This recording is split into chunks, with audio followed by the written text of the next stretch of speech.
Nous allons maintenant regarder les différents fournisseurs de services de paiement pour prendre des paiements de carte de crédit et autres options en ligne. Dans mon menu principal, je vais cliquer sur les paramètres. Ensuite, à la droite, j'ai les paramètres de paiement et les fournisseurs de services de paiement. On va cliquer. Nous allons cliquer sur « Ajouter un fournisseur de services de paiement » pour vérifier c'est quoi les options qu'on a disponibles dans notre logiciel. On clique.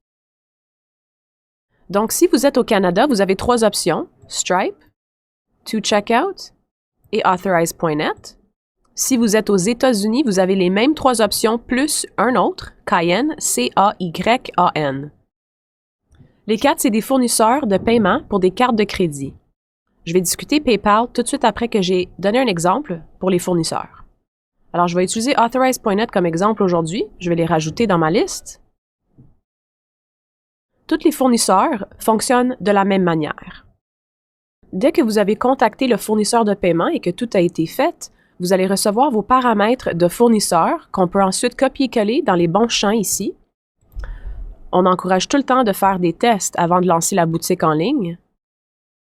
Aussi, quelle méthode de paiement est-ce que vous allez accepter en ligne? Tout simplement cocher ceux que vous allez accepter. En bas ici, nous avons des paramètres supplémentaires qui sont optionnels, pas besoin de les utiliser, mais ils sont disponibles dans toutes les méthodes de paiement. Alors, vous pouvez fixer des montants minimum et maximum. Vous pouvez charger des frais supplémentaires, fixe pourcentage. Et vous pouvez aussi dire, je vais vous charger aucun frais supplémentaire si vous dépensez au-delà d'un certain montant.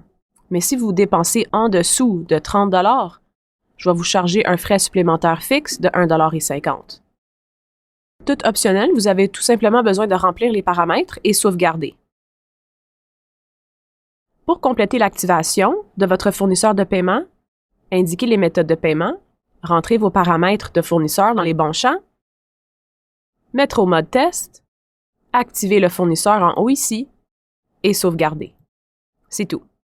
N'oubliez pas de changer le mode de test à live quand vous êtes prêt à lancer votre boutique. On retourne à la liste. Authorize.net est actif. Je peux voir à cause de la petite coche bleue et la petite ligne bleue autour de la boîte. On retourne à la liste. Je vais maintenant discuter PayPal. PayPal est encore plus simple à rajouter et activer qu'un fournisseur de paiement parce qu'on pourrait aller à paypal.com en ce moment, créer un compte et venir copier-coller le courriel ici. Alors, pour PayPal, il faut avoir un compte déjà créé. On rentre le courriel associé avec le compte ici, dans le bon champ. On vous encourage encore de faire des tests avant de lancer le site et nous laisser savoir quelle méthode de paiement que vous voulez accepter à travers cette méthode. C'est important aussi de savoir que on peut décider de ne pas faire aucune carte de crédit avec PayPal, tomber sur notre fournisseur pour faire les cartes de crédit et seulement accepter PayPal avec PayPal. PayPal est aussi une très bonne option comme plan B. Alors, si jamais il y a quelque chose qui se passe avec votre fournisseur principal, vous pouvez retomber sur PayPal pour faire les cartes de crédit comme ça. On a les mêmes options supplémentaires, optionnelles en bas ici, pas besoin de les utiliser. Mais dès que vous avez rentré votre courriel en haut ici, activez le fournisseur, sauvegardez, et c'est tout. PayPal est prêt à fonctionner dans votre boutique en ligne. On retourne à la liste. La dernière option que je voudrais expliquer aujourd'hui, c'est Pay at Pickup. C'est pas traduit dans le logiciel dans l'arrière-boutique, mais c'est bel et bien traduit sur le site que les clients peuvent voir. Alors, avant que je rajoute la méthode, c'est rendu très populaire qu'on n'offre pas cette méthode de paiement. C'est-à-dire que je force mon client à payer pour leur commande avant de le ramasser en boutique. Si je rajoute cette méthode de paiement et que je l'active, ça veut dire que les clients qui font des achats en ligne vont pouvoir compléter leur commande, le ramasser en boutique sans payer. Ils vont seulement le payer en boutique.